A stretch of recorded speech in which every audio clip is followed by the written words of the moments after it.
Tomorrow, we will warm up to the low 90s and upper 80s, starting off dry. But just like today, we will see some afternoon showers and storms. And overall, we'll be pretty unsettled. 40% chance of rain tomorrow and Saturday. Higher rain chances Sunday. Then Monday looks to be the wettest day of the week. But those rainfall totals and amounts and chances are very dependent on Tropical Depression Fred, which is expected to re-intensify to a tropical storm. Right now, it does have 35-mile-an-hour winds just north of the eastern tip of Cuba, and it is going to stay over the open water here, re-intensify to a tropical storm by Friday afternoon, very close to South Florida. It does look like it's going to stay off the coast this weekend, making landfall early Monday morning over the panhandle of Florida. Then we'll start to see those heavy downpours move over Georgia and Alabama here.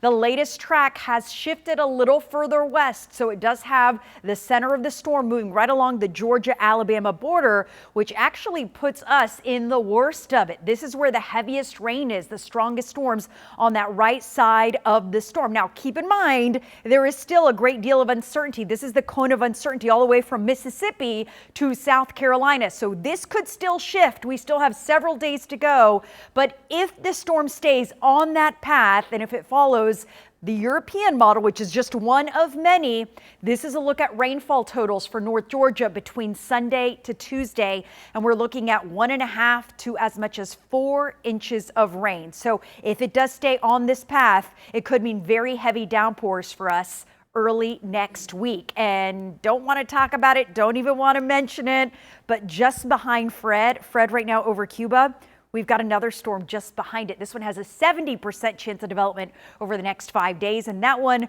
will likely be Grace this weekend, as early as this weekend. Next week, we're watching these rain chances again. These rainfall chances will go up as we get more consistency in the models with Fred, but at the very least, looks like we'll at least feel some impacts, if not likely to see some big impacts with very heavy rain, even isolated tornadoes. Before that storm gets here, we'll keep it pretty unsettled with afternoon showers and storms even through the weekend.